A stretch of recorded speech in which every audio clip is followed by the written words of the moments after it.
Monsieur le Président, Madame la Ministre, mes chers collègues, ce lundi, les microcrèches étaient en grève. Le signal d'alarme est lancé. Un projet de décret en application de la loi du 18 décembre 2023 risquerait de mettre en péril ces structures qui jouent un rôle clé dans l'accueil de la petite enfance. Depuis 2010, ces crèches, qu'elles soient privées ou publiques, se sont développées grâce à une souplesse d'encadrement.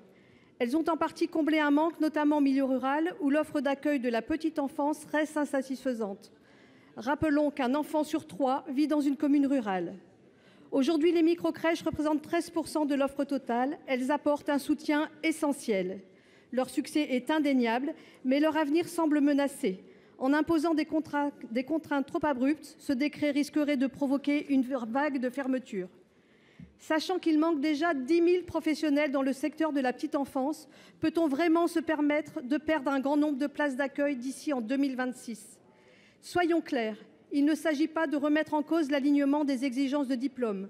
Un enfant est un enfant, quel que soit son mode d'accueil ou son lieu de vie. Il a, sans ambiguïté, les mêmes droits, les mêmes besoins.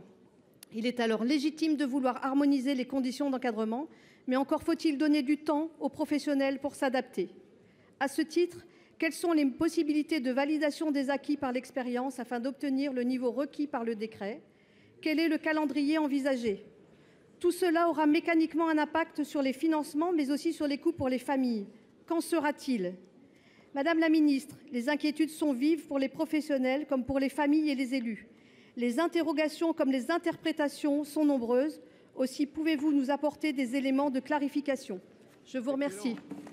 Pour vous répondre, la parole est à la ministre du Travail, de la Santé, des Solidarités et des Familles. Vous avez la parole, Madame la Ministre. Madame Vautrin. Mesdames et Messieurs les sénateurs, Madame la sénatrice Marie-Claude Lermytte. Madame la sénatrice, nous avons eu l'occasion d'évoquer ce sujet ce matin en audition et je vous remercie de votre question qui va nous permettre de préciser pour l'ensemble de la représentation nationale la situation.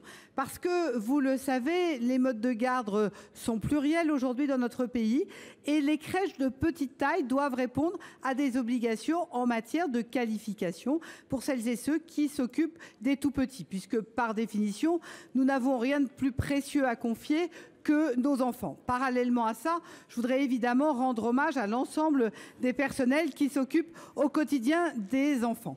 Quelle est la situation ? Vous l'avez rappelé, effectivement, les micro-crèches se sont installés un peu partout sur les territoires et ce qui était des modes dérogatoires d'encadrement doivent faire l'objet aujourd'hui d'une formation et c'est le sens du décret que le gouvernement a sorti. Que dit ce décret ?